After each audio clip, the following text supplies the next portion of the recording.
अब तक तुम्हारा मुकाबला सिर्फ खुद से था, लेकिन अब मुकाबला उनसे है जिन्हें तुम जैसे ही जीतने की आदत है। उनसे जीतने के लिए कितनी मेहनत करनी है जान लो आकाश नेशनल टैलेंट हंट एग्जाम में, और आकाश स्कॉलरशिप के साथ जीत की ओर पहला कदम लो।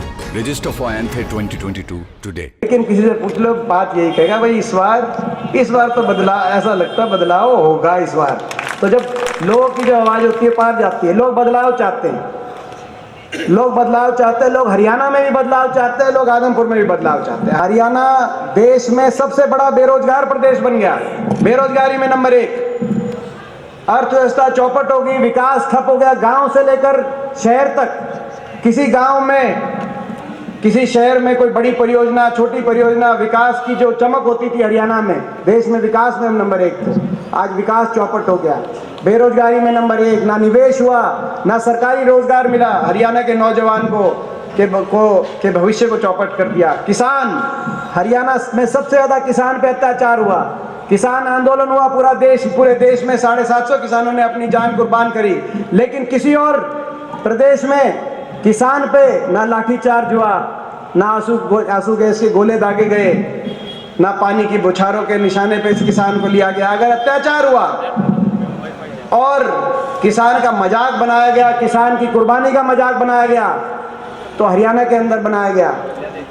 आज हर वर्ग, गरीब, मध्यम वर्ग, ऐसी रिकॉर्ड तोड़ महंगाई, 400 सिलेंडर 1000 पार, ऐसी रिकॉर्ड तोड़ महंगाई। सब्जी से लेकर किसी भी जो है आम घर में इस्तेमाल होने वाली कोई भी चीज़। कल कोई मेरे को बता रहा था, मैं सब्जियों के वो ढूंढ रहा था, कह रहे थे भाई लौकी का चेक करना, लौकी का क्या क्या भाव चल रहा है बता देंगे आपको, 80 रुपये। और बालक घनी सी खुश होके भी नहीं खाया करते, कोई बचा ही नहीं। महंगाई, अर्थव्यवस्था चौपट हो गई, महंगाई ने, बेरोजगारी ने हर घर का बजट बिगाड़ दिया। त्रस्त है बीजेपी जेजेपी की सरकार से, बदलाव चाहते हैं। हरियाणा के लोग बदलाव चाहते हैं, आदमपुर की तरफ देख रहे हैं। इनका लाइसेंस रिन्यू नहीं करना चाहते। ठीक कह रहा हूं ना, गलत तो नहीं कह रहा? इनको बदलाव चाहते हैं। और ऐसे ही आदमपुर के लोग भी बदलाव चाहते हैं। जो जनप्रतिनिधि रहे यहाँ, उनकी जिस तरह की कार्यशैली रही कुलदीप बिश्नोई जी की, उससे लोगों के हाथ में केवल निराशा लगी। सही कह रहे हैं, 6 महीने हो गए इनको बीजेपी से बात करते, बल्कि प्रोफेसर संपत सिंह जी ने सही कहा कि 1 साल से बहुत से काम पहले ही फैसले हो चुके थे, बहुत से काम करा सकते थे। 4-5 महीने तो राज्यसभा चुनाव में बीजेपी को वोट दी थी, तब से हो गए थे। अगर लोगों के काम करने होते तो इन 4-5 महीनों में कितना कुछ करा सकते थे, कितने नए स्कूल बनवा सकते थे, कितने स्कूल अपग्रेड करा सकते थे। 4-5 महीने छोड़ो, मुझे याद है कांग्रेस पार्टी की सरकार 4 दिन में स्कूल अपग्रेड कराना था, 4 दिन की भी जरूरत नहीं थी, 4 घंटे के अंदर नोट निकल जाते थे स्कूलों के अपग्रेड। तो कितने स्कूल बनवा सकते थे।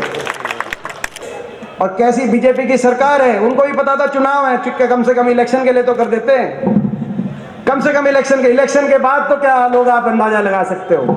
नहीं, मगर लोगों के काम कराने के लिए नहीं। आदमपुर मंडी के अंदर कितना बुरा हाल है, आदमपुर गांव के अंदर कितना बुरा हाल है, गांव की सड़कों का क्या बुरा हाल है।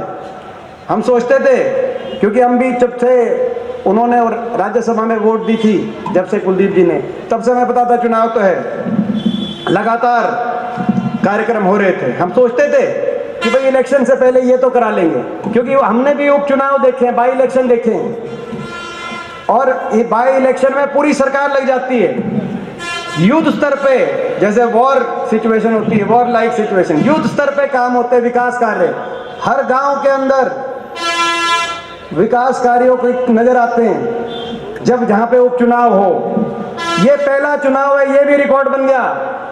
ये पहला उपचुनाव है, ना तो सरकार को परवाह और ना जो बीजेपी की टिकट लेके यहाँ पे जो आए हुए हैं कुलदीप बिश्नोई जी, ना उनको परवाह, लोगों की परवाह नहीं है, यहाँ के विकास कार्यों की परवाह नहीं है। अपने स्वार्थ की वजह से ये बीजेपी में गए हैं। और ये मैं समझता हूँ कि हम ही नहीं बोल रहे, इनके सबसे जो कट्टर समर्थक हैं उनसे भी पूछ लो, उनकी भी आत्मा यही कहेगी भाई अपने स्वार्थ के लिए गए हैं, लोगों के लिए नहीं गए।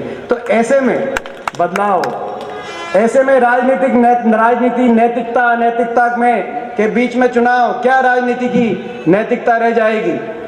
इस बात का चुनाव है बदलाव, हरियाणा में बदलाव। तो मैं आप सबसे पूछता हूँ, ज्यादा लंबी बात ना करते हुए, हरियाणा में आप बदलाव चाहते हो? बिल्कुल चाहते हैं जी। बीजेपी जेजेपी की सरकार से छुटकारा चाहते हो? हरियाणा को दोबारा से विकास के रास्ते पे लेके जाना चाहते हो?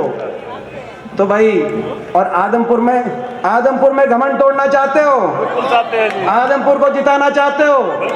तो घमंड भी टूटेगा, बदलाव भी होगा और आदमपुर भी जीतेगा और आप भी जीतोगे।